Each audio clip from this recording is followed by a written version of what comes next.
Chicken manchuria చేసుకోవడానికి boneless chicken తీసుకుని 1 tablespoon కారం, 1/2 tablespoon salt, 1/2 tablespoon pepper, 1 tablespoon ginger garlic paste, corn flour 2 tablespoons, maida 2 tablespoons వేసి మ్యాగ్నేట్ చేసి పక్కన పెట్టాలి 30 మినిట్స్. తర్వాత ఒక ప్యాన్లో ఆయిల్ పోసుకుని అది హీట్ అయిన తర్వాత మ్యాగ్నేట్ చేసి పెట్టుకున్న ఈ చికెన్ కూడా వేసి దాంట్లో మీడియం టు హై ఫ్లేమ్లో పెట్టి ఫ్రై చేసుకుని క్రిస్పీగా తీసి ఒక పక్కన పెట్టాలి.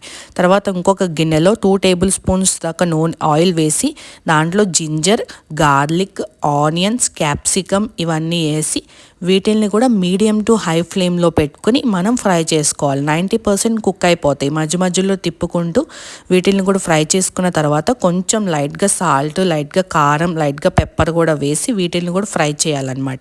తర్వాత ఒక గిన్నెలోకి 2 table spoons tomato ketchup and 1 table spoon vinegar, 1 table spoon soya sauce వేసి వీటిల్ని కూడా మిక్స్ చేసి ఈ చికెన్ కూడా వేసి మిక్స్ చేసేసి 1 టేబుల్ స్పూన్ కార్న్ ఫ్లోర్ కూడా వేసి దీన్ని కూడా మిక్స్ చేసేయాలన్నమాట. ఫైనల్లీ స్ప్రింగ్ ఆనియన్స్ కూడా వేసుకోవాలి. తర్వాత ఒక ప్లేట్లోకి ఇదంతా సర్వ్ చేసుకుని స్ప్రింగ్ ఆనియన్స్ వేసుకుని దానిపైన నువ్వులు